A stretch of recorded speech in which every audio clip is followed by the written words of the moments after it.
from K24.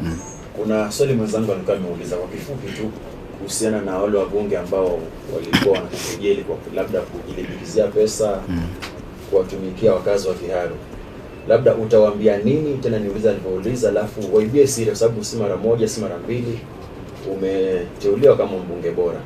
Okay. Yes, my brother.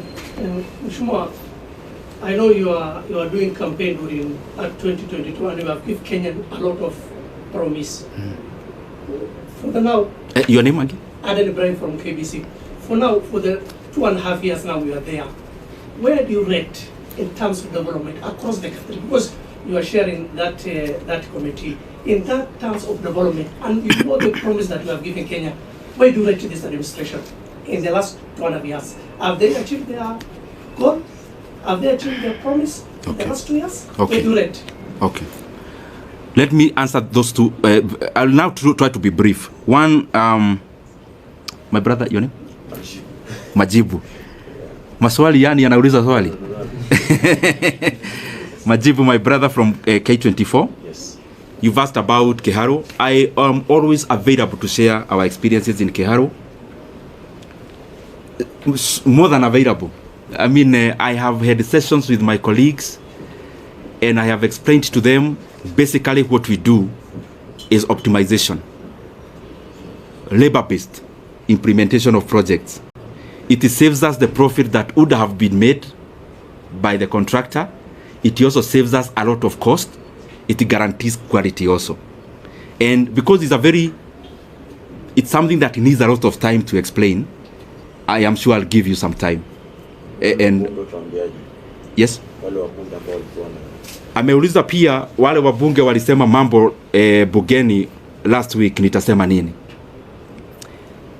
Nitasema, uniruhusu niseme kwa kimombo. As I said before, politics is up and downs. And politics is mutually exclusive. Because the things we chase for are the same.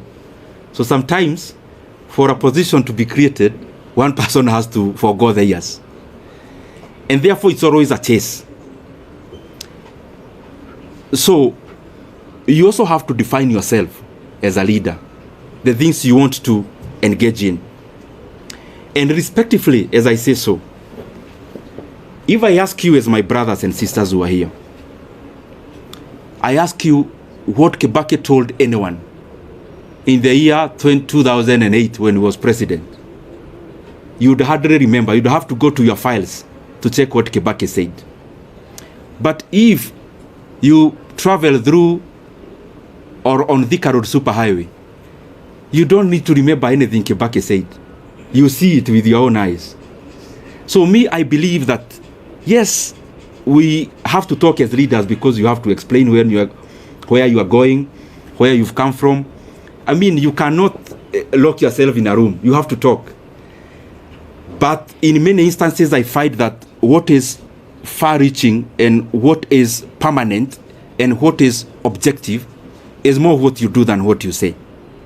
And therefore, in terms of what was said and whoever said it last week in Parliament, I would not be provoked to answer evil with evil, neither will I be provoked to answer an insult with insult.